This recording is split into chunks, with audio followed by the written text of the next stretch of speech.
Olá a todos, boa noite. Hoje, quinta-feira, noite de sexta-feira, véspera de Shabat. Vamos estudar comigo uma aula sobre Halachot Shabat. Tempos e horários na véspera de Shabat. Será apresentada aqui a definição de tempo na Halachá. Os exemplos trazidos foram feitos somente para facilitar o exemplo do cálculo. Porém, cada lugar, cada pessoa deve verificar os devidos horários adequados aos devidos lugares. Vamos lá. Dia. O dia é definido desde a alvorada, Alot HaShachar, até o pôr do sol, Shkiat HaChamah. Porém, o cálculo das horas temporárias, Shaot Zmaniot, é calculado segundo a opinião do Gaon de Vilna, que diz que devem ser calculadas desde o nascimento do sol, Netz HaChamah, até o pôr do sol, Shkiat HaChamah. Caso o nascer do sol seja às 6 horas da manhã e o pôr do sol seja às 18 horas, o dia durará 12 horas.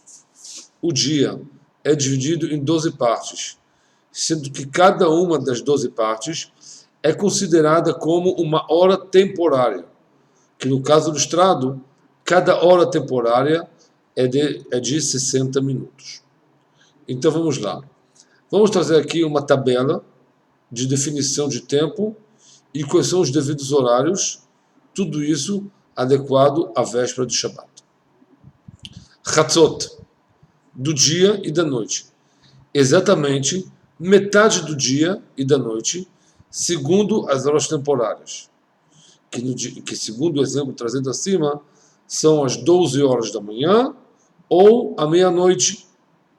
Minchá Gdolá. O primeiro horário para rezar Minchá é meia hora temporária após Chatzot, que no exemplo trazido seria ao meio-dia e meio. Minchá Ktaná. 2 horas e meia antes do pôr do sol, ou seja, 3:30 da tarde. Plaga Minchá. O tempo mais cedo para o acendimento das velas de Shabat e de Hanukkah, que seria 1h15 de hora temporária antes do pôr do sol, que no exemplo trazido acima seria às 16h45, 15:45 da tarde. Adlakat Nerot, acendimento das velas, geralmente 20 minutos antes da Shkiá, ou seja, 17h40. Em Jerusalém e também na cidade de Petach Tikva, o tempo de acendimento das velas é 40 minutos antes da Shkiá, portanto, 17h20. Shkiat HaChamah, pôr do sol, 18 horas. Tzet HaKochavim, o tempo que é considerado noite com certeza. Cada pessoa deve seguir seu costume. Aqui foi apresentado um exemplo mais comum nos lugares devidos. Calendário comum em Israel, Tzet HaKochavim, 35 minutos após a Shkiá, que no exemplo trazido acima seriam as 18h35. Rabbeinu Tam, 72 minutos após a Shkiá, que segundo o exemplo trazido acima seriam as 19h12. Segunda parte da aula. Trabalhos na véspera do Shabat. Até quando é permitido e desde quando é proibido e quais são os trabalhos proibidos. Consta no Shulchan Aruch. Siman Resh Nun Aleph, Seif Aleph.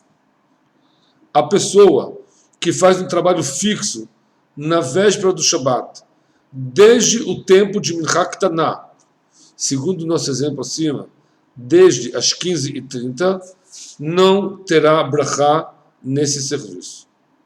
Trabalho fixo significa, por exemplo, costureira profissional, designer, ourives, marceneiro, sapateiro ou pintor, professor verificando provas, arquiteto de interior de casa, músico profissional e etc.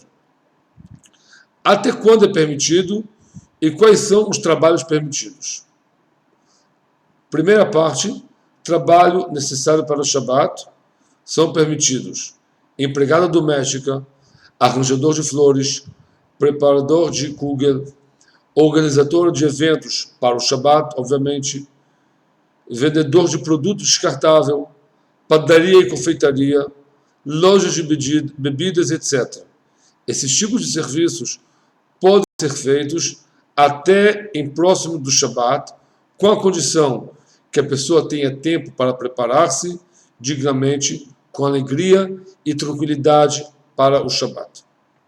Caso o trabalho seja realmente reconhecido que foi feito para o Shabat, a pessoa pode até mesmo receber remuneração por esses serviços, como, por exemplo, barbeiro, pedicure, manicure, costureira que costura uma roupa de Shabat, taxista, eletricista que conserta a eletricidade para o Shabat, conserto de todos os acessórios necessários ao Shabat, vendedor de halot e vendedor de comida pronta. Serviço relacionado à mitzvah, que pode ser feito somente gratuitamente.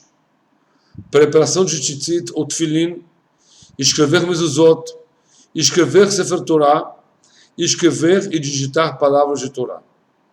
Caso seja reconhecido que tais trabalhos citados acima são feitos para o Shabat, a pessoa pode receber remuneração, como, por exemplo, consertar o Sefer Torah para ser lido no próximo Shabat, construção de uma sukkah na véspera do primeiro dia de Sukkot, fazer matzot na véspera de Pesach, serviços curtos e temporários, escrever cartas, lembretes, trabalhos leves de computação, fazer a bainha ou consertar o botão quebrado, mesmo quando é de necessidade da próxima semana, passar roupas,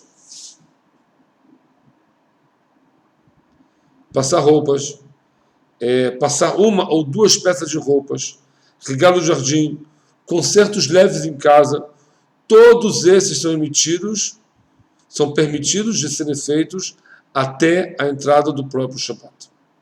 O pobre que não tem o que comer no Shabat. A pessoa que não tem os meios suficientes para comprar para sua família todo o necessário para o Shabat, pode trabalhar até a entrada do próprio Shabat. O mesmo se aplica caso a pessoa pegou o dinheiro emprestado e não tem como pagar, a não ser que trabalhe até a entrada do Shabat. Trabalhos feitos por gentios. Escreveu o Piskei Teshuvot que não há nenhuma proibição de que o gentio faça para o Yehudi qualquer dos trabalhos citados acima na véspera do Shabat. Um exemplo clássico, pintar a casa para o Shabat. É permitido, porém, com a condição de que a casa fique limpa e arrumada para o Shabat. Obrigado.